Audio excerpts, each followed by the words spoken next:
nono ano. Sou Mônica Couto, professora de Geografia, e estamos aqui para mais uma aula.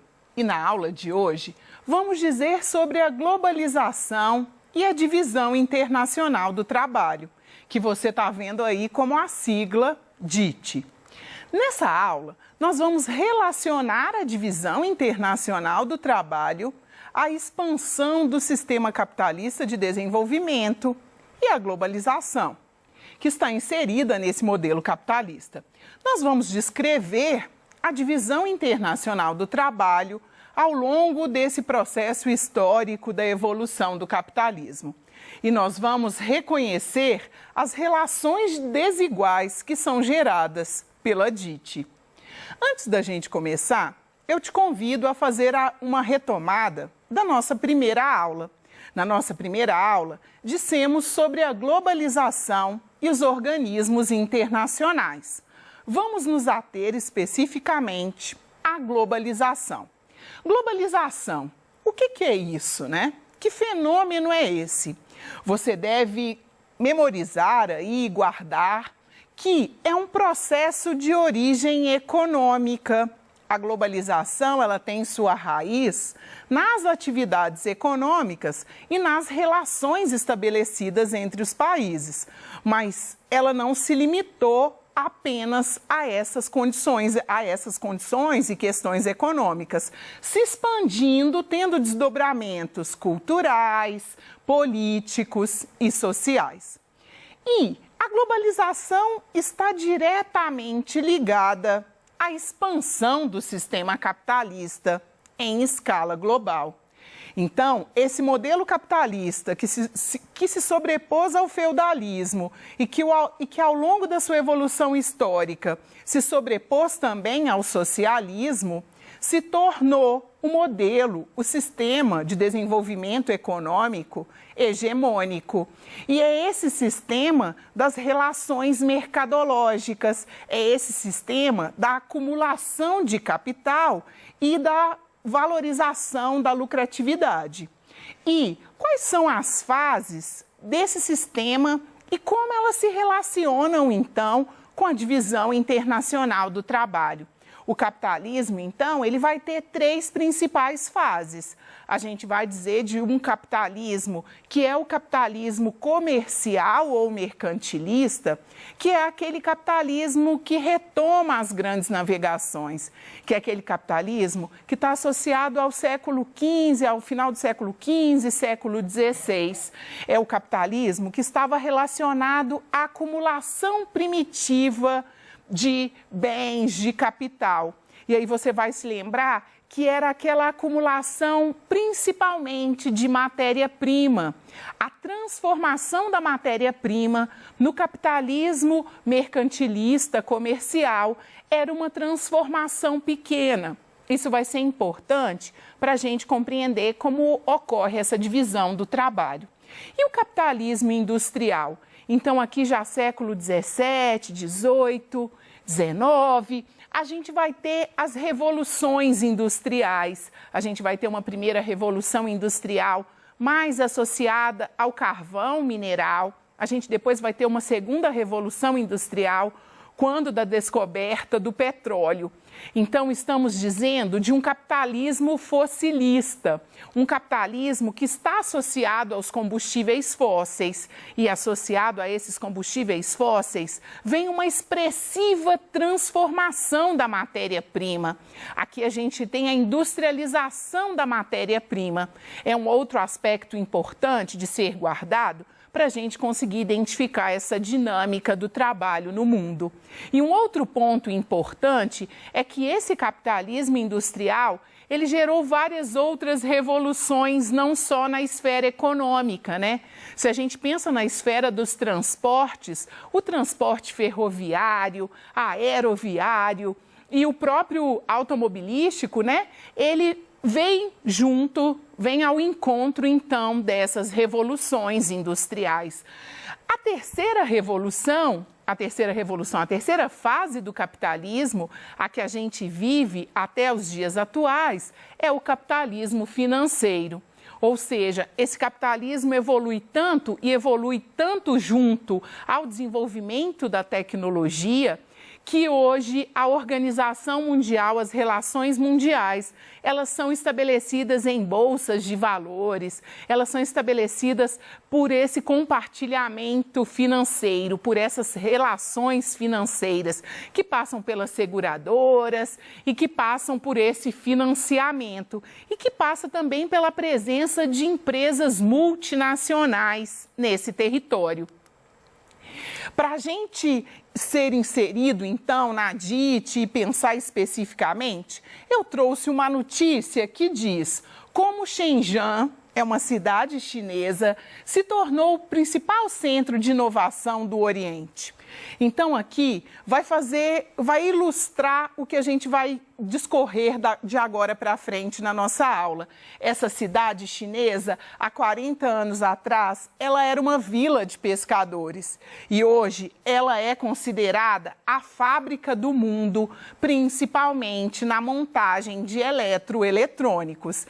Então, é uma cidade que se desenvolveu porque a China abriu o território dessa cidade, a transformando em uma zona de economia especial, ou seja, é quando você deseja atrair empresas para um determinado lugar, já estamos dizendo aí de uma terceira fase do capitalismo e uma terceira fase da divisão internacional do trabalho.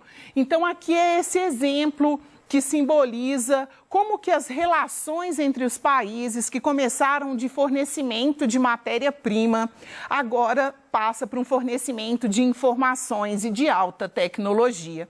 E você deve estar aí se perguntando, mas então, o que no final das contas é essa divisão internacional do trabalho?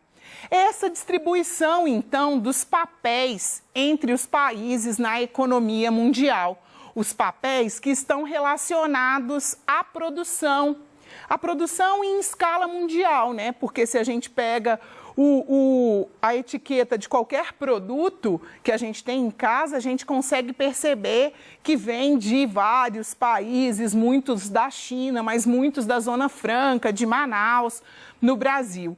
Então, a distribuição internacional do trabalho é essa divisão de papéis, né, desses países no âmbito internacional, onde cada região, dependendo do seu potencial e do interesse do país e da atratividade, ela se responsabiliza por uma parte dessa produção. E quais são as principais características, então, dessa organização, dessa produção e dessa divisão do trabalho? Ela está atrelada ao sistema capitalista, ou seja, ela emerge junto com o sistema capitalista e o seu desenvolvimento e muda junto com o desenvolvimento do capitalismo. Ela está baseada nessa economia mundial, dessas relações de produção e comércio.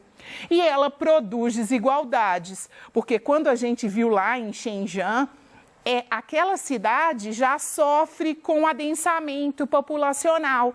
Ela começa a atrair um volume grande de pessoas, começa a ter a condição da precarização do trabalho.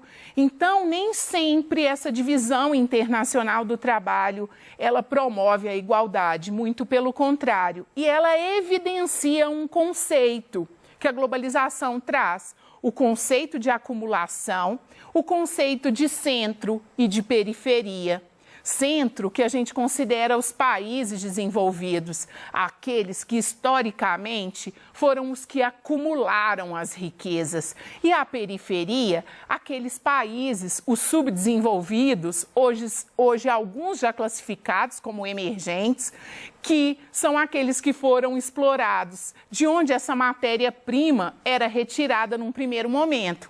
E de onde hoje ainda é retirada essa matéria-prima, mas também a força de trabalho e também o mercado consumidor desses produtos produzidos pelos países centrais.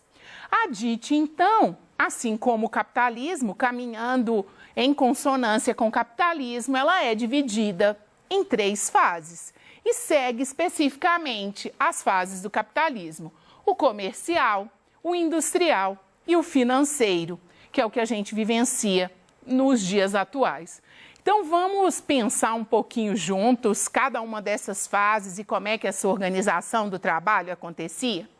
Então, o capitalismo comercial, a gente se encontra num contexto de mercantilismo, de grandes navegações, de descoberta, né, de achamento, né? Aí se a gente pensa o Brasil, né, o Brasil já era ocupado, mas aí de descoberta por essa metrópole de novos espaços.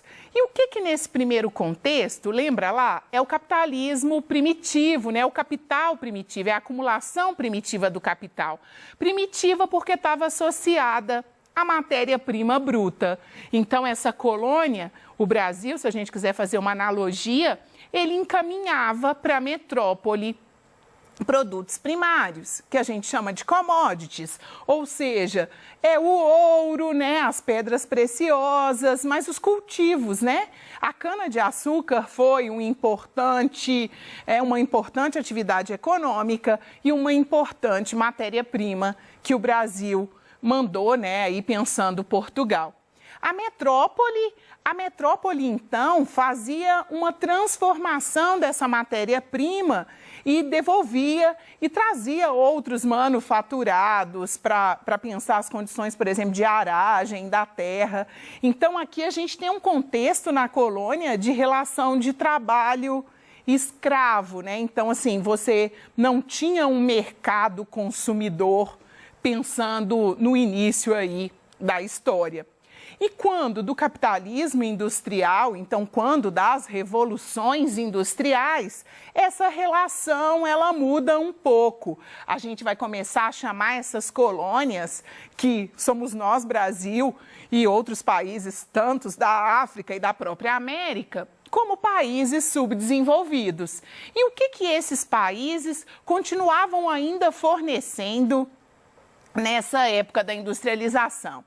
Principalmente matéria-prima, né? Ainda açúcar, o minério, os minerais e os produtos primários agrícolas. Só que eles já começam a receber da metrópole um produto industrializado, uma maior transformação dessa matéria-prima. E isso vai estar associado a às questões, por exemplo, de abolição da escravidão nos países. Por quê? Porque o cenário agora é de necessidade de mão de obra para adquirir esses produtos industrializados. O capitalismo ele muda de formato e passa a precisar de mercado consumidor, porque agora, a partir da industrialização, há uma larga escala de produção. E a gente chega no capitalismo financeiro. Essa tecnologia, associada a todo o desenvolvimento que foi trazido pela descoberta, principalmente dos combustíveis fósseis, eu tenho uma expansão desse capitalismo. E essa expansão é tão intensa que produtos industrializados começam a serem mandados por esses países subdesenvolvidos, que nesse contexto já são países independentes.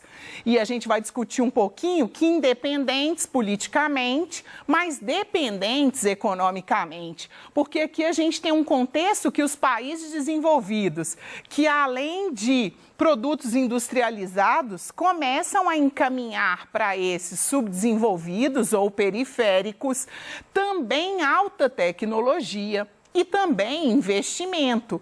Então, essa terceira fase do capitalismo, ela está associada às relações financeiras, a essa volatilidade das ações de uma determinada empresa, da presença de multinacionais no país, a uma especialização desse trabalho, né? A mão de obra, ela começa a ser cobrada por um caminho de uma especialização para dar conta dessa atividade econômica. E agora é com você. Vamos pensar juntos, então, como que essa DIT ela se faz na modernidade e como ela se relaciona com as suas fases anteriores. Então, a DIT, o texto diz, né, que a DIT hoje ela é determinada pelas companhias transnacionais que operam simultaneamente em um número incalculável de países. Então, quando a gente se pensa em transnacionais, a gente está falando daquelas indústrias que aquelas grandes empresas, que elas têm a sua linha de produção disseminada pelo mundo e fazendo a venda de um determinado produto. Essas empresas também, elas acabam se unindo para dominar um determinado mercado, às vezes de uma tecnologia, de um determinado produto, às vezes dominar o mercado de vários produtos. Então, ele está descrevendo que a gente vive num contexto no qual a divisão internacional do trabalho ela é comandada por empresas transnacionais e por esse capital. Então, elas vão, frequentemente se relacionar com o mundo aí, e ela tem essa disposição de rede, isso é a sua prioridade. E aí a gente tem a pergunta, como é que a gente pode comparar essa divisão internacional do trabalho, descrita nesse curto texto, com a como isso, descrita no texto, e como isso ocorre na América Latina. Então, vamos pensar as duas coisas. A gente vai pensar numa divisão internacional do trabalho que veio de uma lógica de acumulação e exploração. Lembre-se que para haver acumulação, tem que haver exploração. A gente está lá, de novo, no princípio dos países centrais e das periferias. E se você se recorda, a América Latina está caracterizada aí como países subdesenvolvidos, fomos colônia de exploração ao longo da nossa história. Então, logo, hoje somos países independentes, não somos mais colônia, politicamente somos nações independentes, mas ainda mantemos relações econômicas. E com essa divisão internacional do trabalho, essas relações econômicas, elas se tornam muito frágeis dentro desses países. Porque se uma empresa multinacional vem e se fixa no Brasil, emprega a população e traz alguma lucratividade, porque parte do que é produzido fica no país, se essa empresa, por exemplo, ameaça ir embora porque você não está tendo, por exemplo, o rendimento desejado, olha a fragilidade econômica que se encontra o país que tem em seu território essas grandes empresas multitransnacionais. Então, somos independentes, sim, politicamente, mas somos dependentes economicamente. Logo, esse ciclo vicioso da dependência dos países centrais e da periferia, dos desenvolvidos e dos subdesenvolvidos, ele permanece na atualidade, exposto, então, nessas relações econômicas estabelecidas pela DIT. Então, na aula de hoje, vamos fazer uma retomada aqui. Você viu que a divisão internacional do trabalho é compreendida como essa divisão produtiva aplicada em escala internacional, ou seja, essa divisão do trabalho, do comércio, da produção. Você viu que a divisão internacional do trabalho produz desigualdade? Acabamos de perceber isso aqui na atividade, ou seja, os países centrais, eles continuam nessa lógica da acumulação e os países historicamente periféricos continuam nessa lógica da exploração, como mercado consumidor, como mão de obra e como fonte de matéria-prima. E a divisão internacional do trabalho, ela sofreu grandes modificações à medida que o capitalismo também foi se desenvolvendo em seus 3 grandes ciclos, as suas 3 grandes fases. Então, até a próxima aula e caso você possa, fique em casa, aproveite esse tempo para acompanhar conosco as aulas, para estudar e descobrir novas coisas, para quando do retorno às atividades presenciais, você possa compartilhar com seu professor e com seus colegas os conhecimentos que você conseguiu desenvolver, mas também suas dúvidas. Um abraço e até breve.